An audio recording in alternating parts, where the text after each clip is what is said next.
really my folks here. Hal Blaine, Joe Osborn, and Don Randi, come on down. There's Don. He's sitting there.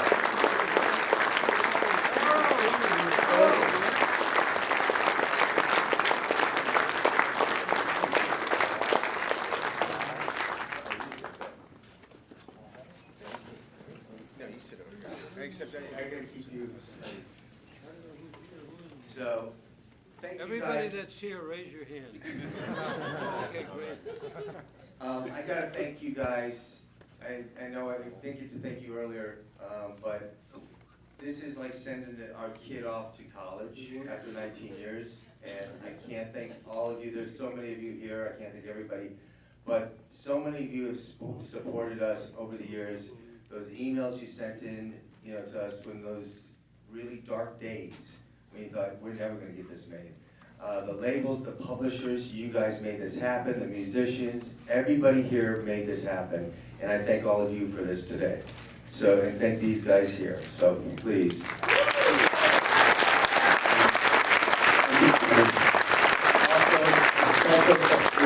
I'm going to give 2 credits to the 2 women and my 3 women, because my daughter's here too, Isabella, there she is. But Susie Green Tedesco and my mom, Carmen, please stand up. And Susie way up there. And thank you got me here for them. So let's, you know what, I'm the moderator, so I guess start. Come on guys, start Can asking I those ask questions. you one question? Uh-oh. What happened to Grauman's?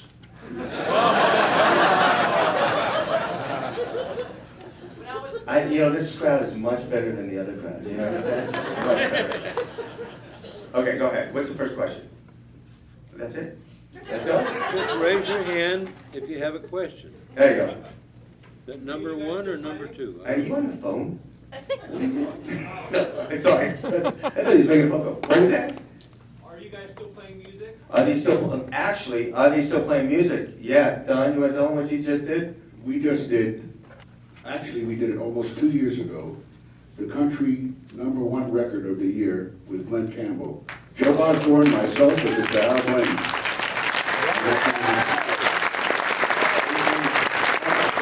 There's another documentary, if you haven't seen, you have to see that. It's one of the most beautiful documentaries ever made about Glenn and his sickness. So, yes. And we all wound up on the cutting room floor. That's Oh, yeah. movies, that's Question for all Hollywood. you guys, especially for Hal. You guys used to record live, all at the same time.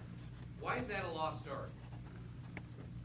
Well, I don't know that it's a lost art, it's just that a lot of it is economics. It costs a fortune to go into a really beautiful Hollywood studio and make a record, because you have to rehearse and rehearse and rehearse and rehearse. We, as the little wrecking crew that we were, we could go in, hear a song once, and within 20 minutes we had a master record, finished, complete. All the producer had to do was go, mix it and put it on the air.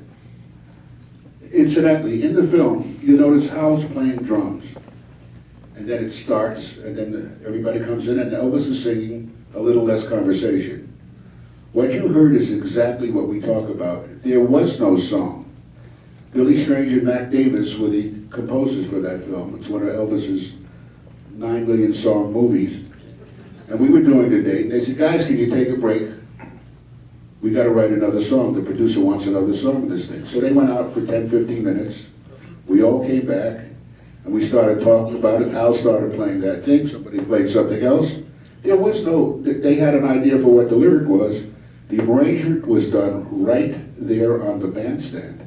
And that's a perfect example of what we used to do over and over again. Wow. Pretty interesting. And incidentally, we've got 9 different residuals from that one thing over the years, because it's been reused that many times. Wait a minute, I got 12. I'm serious. Yes. I know you had this odyssey, that you spent 19 years making the film, and there's probably another great film in your odyssey of making the film, but you talk a little bit about some of the struggles you had. And Yeah. it's an amazing accomplishment. Thank you, Richard. Yeah, you know, it was when we did 1996, when Dad was diagnosed with terminal cancer, I knew I had to jump into this very quickly, and we went for it.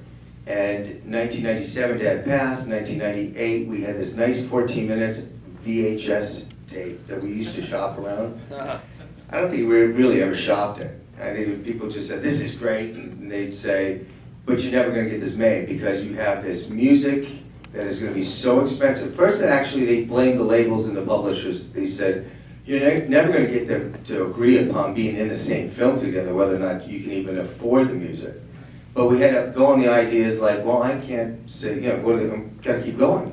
So it went on through the years, 2003, 4, 5, 6, and that's when Susie thought we just made the most expensive home movie ever. And, you know, we always say the labor of love. The labor of love means that's you were on your own, but it's not true because we had Wells Fargo, we had Visa, we had Countrywide. They were very nice people. And then they cut us off. And we got to 2008, we did the film festivals. And at that point, we knew what, you know, we were like, oh my God, we're gonna be discovered. We got all these great reviews, and it was audiences like this around the world. But it was, oh, that's okay. And what happened is at that point, you know, it was 2008, and what we realized is the distributors didn't want to touch us. We were like a hot potato because they didn't want to touch the music. It was the music and all the costs were going to be up here, and return on investment is going to probably be about here. So there's no one, no one wanted to touch us. And it wasn't until 2010 we started basically figuring out how we're going to do this. And we started doing donations. First through the International Documentary Association, they became our fiscal sponsor. And it was actually this one guy who was in radio, Greg, started his job, sorry, started there. But he said, I'll give you $1,000 now if I can dedicate a song. I said, what do you mean? He says, Up in a Way changed my life. It got me into radio because I could hear the difference in transistors. And he gave me $1,000. I went, wait a minute, I could do that with how many songs? And that's where it started. But then the $5 came, then the $10 came, and we kept getting all this, you know, the money would come in, I'd turn around, pay off a publisher, pay off a label. And that's how we did it. And then we'd go traveling through the country and showed it. It was like barnstorming. We did it in recording studios, theaters, churches, synagogues. I mean, I did everything but a bar mitzvah and a bake sale I had. And it was amazing, you know, but it was the people that, and then we started doing is everybody spread the word. And that's how we got to this point. We have over 50,000 fans on Facebook now. How many people have seen the Facebook page? Oh, that's pretty good. How many people have seen the outtakes? All right, well, guess what? There's a lot more that happen. And I'm proud to say Magnolia's going to put a double DVD in it now. So thank you, Magnolia. But, you know, Richard understands music licensing. He's the man that started it all, you know, Rhino Records. So, you know, you knew it and I knew it. There is an appetite for this music, so you guys proved it. Good question. Yeah. The different songs that you all worked on, I'm hearing little different pieces of music that stand out, and they keep changing over the years, and maybe I'm just hearing it better, maybe through digital music. Do you ever hear different parts of the music, and does a piano piece impress you? Do you guys, when listening to the music over all these years, do you start hearing it differently, maybe because of different mastering or different things? What?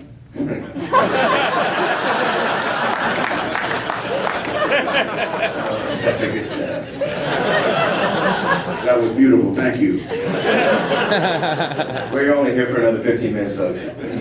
Tip you, Richard. Listen, Denny, can I introduce a gentleman that's here? You having a problem with that mic again? There's a guy. You have to do this. Yeah. Hello, there it is. Hello. Where is it? Battery, that's one. Yeah. It sounds like the on and off switch. There is a gentleman who has helped musicians probably more than anyone could ever realize, including all the musicians, all the wrecking crew, all the people that get residuals. And I wanted to stand up and take a bow because he's an unrecognized hero. His name is Russ Lupinski. Russ, please stand up. He's in the back.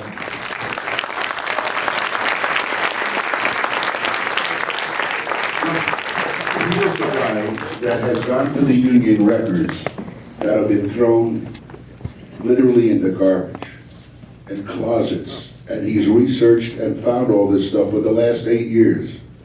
And because of him, a lot of us, when we go to that post office box, it's a wonderful thing because there's a check that we would have never gotten if not for him. So thank you very much.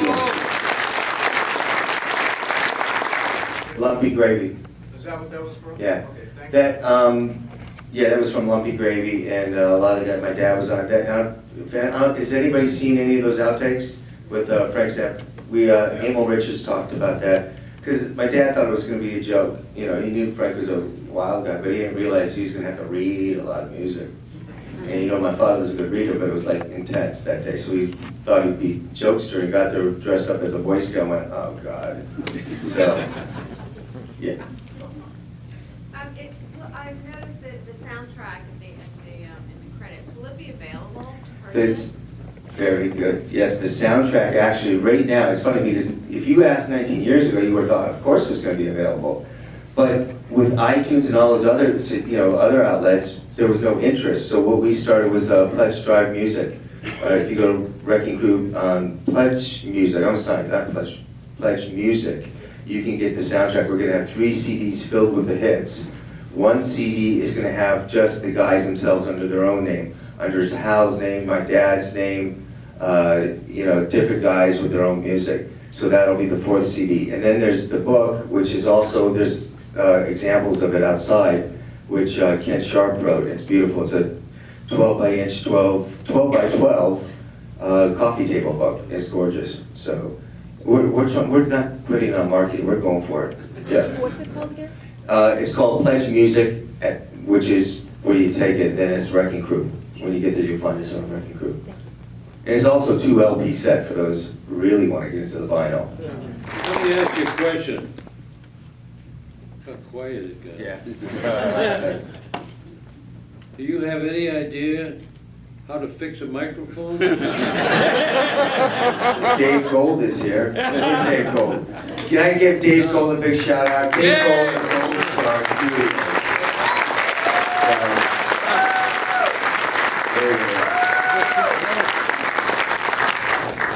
He's cringing right now thinking those microphones. Yes. Is Hal married? Is Hal married? I know you are, so I don't know why you're asking. Is Hal married? What are you offering there?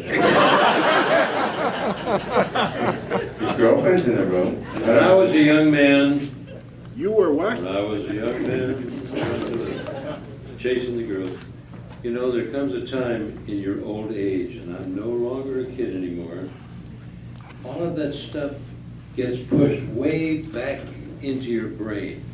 And I like to say, the brain is the last thing to go soft.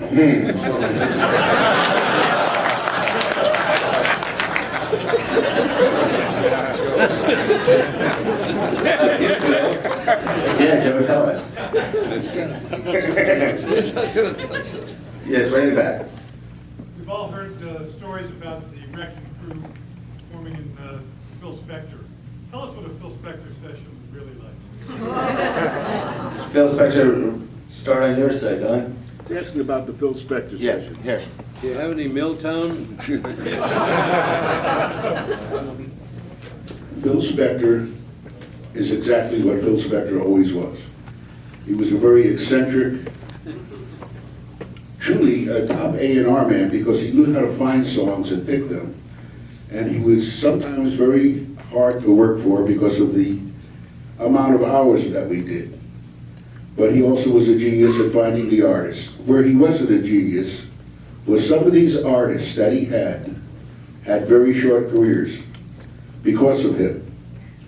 And to explain that is he could have turned those acts over to another producer at some time and said, here we go again, the batteries remain dead.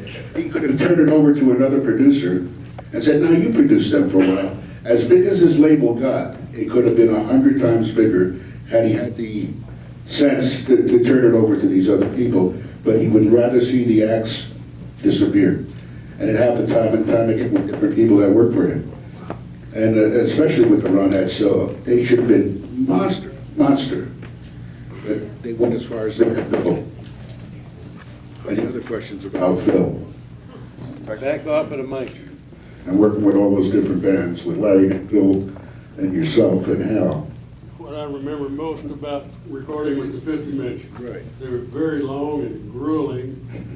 Bones, the producer, you'll remember, I could remember one, he said, take 63. And we played it all the way through each time. So one day, Hal, and we finally figured out what he loved to splice things together. Hal asked him, said, Bone, what are you looking for? Well, I need the first 4 bars of the chorus. Okay, we knew what we were laying for, but we still had to play it all the way through, but we knew the spot, so we finally got it done. There's much more to them than that, but that's one thing I remember. I gotta talk to them. I gotta tell you that just this afternoon, I spoke with Michelle Phillips. She's the only mama, I guess you'd say, that remains with us today. Very nice lady, very, very nice lady. And I was hoping that maybe she just might be in the audience tonight, but I guess not. But she's a terrific lady. She's married to a terrific producer who happens to be a plastic surgeon. And I mean nothing funny about that, because she really is a beautiful, beautiful gal. But maybe he can make her more beautiful, I don't know. You know, we're running out of time, but I'm gonna put Don on the spot again, because this is a new audience.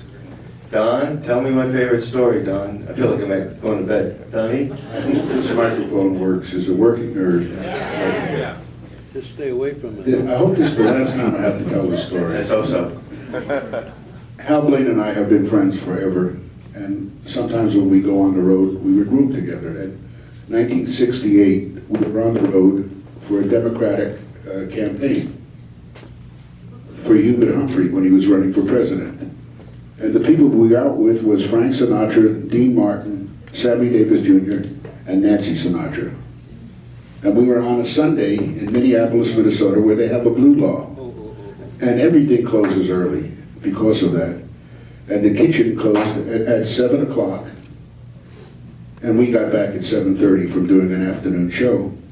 And everybody was really pissed off and said, I gotta go here, we're gonna go to the White House and get some burgers. And Hal and I went in the room and give it some thought. And Hal just turns around and says, why don't you call downstairs and say you're calling for Frank? I said, are you out of your freaking mind? He said, go ahead, try it. So I pick up the phone, not thinking what would the back end of this. And the guy answers the phone. I said, I'm calling for Mr. Sinatra. And he says, just one moment, please. And he puts on the chef. The chef says, you know, we're really closed, but what do you want? So we ordered a couple of New York steaks with baked potatoes and drinks and rolls. He says, it'll be up in 25 minutes. I said, thank you very much. And then I turn around to Hal. Well, what the hell are we going to do now? He says, don't worry about it. So the guy comes up, knocks on the door, and walks in the room with the thing. Hal's in the shower with the shower on. Come fly with me. And this guy is looking around, and I'm pointing, it's Mr. Sinatra. And then he won't take any money from us. He leaves. And as he's walking out, I said, you forgot the rolls, like a stupid idiot. I should have just left it alone. So the guy goes dashing down the hall, comes back, and knock on the door. Hal goes back in the shower. As they close the door, the shower's running, and the guy comes in the house singing away, come fly with me. And the guy went for it and went back. So after that, Hal says, that's not the end. I said, what do you mean? He said, we got to put our trays out the side of the door when we're finished, so that when the whole orchestra comes back, because we all basically, everybody will know that we ate and they didn't. That's the guy.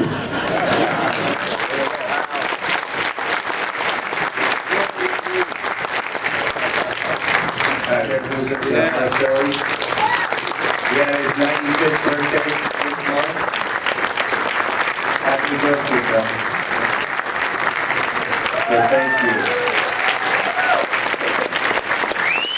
Yeah, Randy. When the day comes that the DVD is going to be available for purchase, You put me on the spot?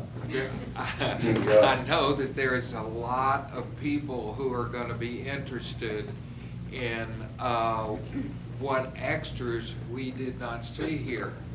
I have, there's hours, there's Richard Carpenter I interviewed, there's Bill Medley, there's Petula Clark, there's Barry McGuire, there's Jackie DeShannon, there's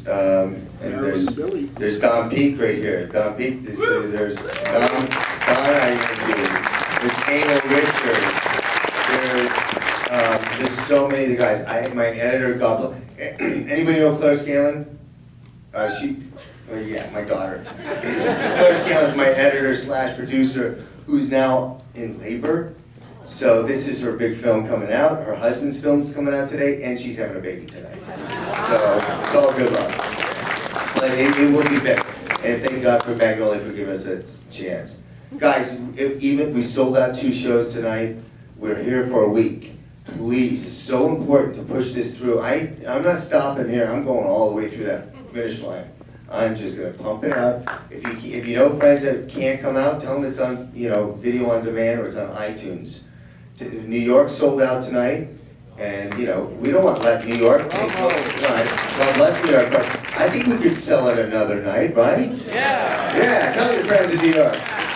So please, and it's in Dallas, all over the country now. So please, just come to the website, wreckingcrewfilm.com, and check it out. And guys, thank you to, how many times, first time at the New Art? Raise your hand.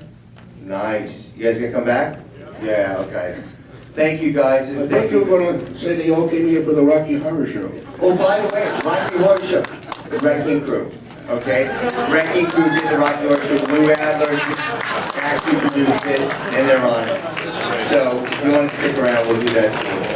Thank you, guys.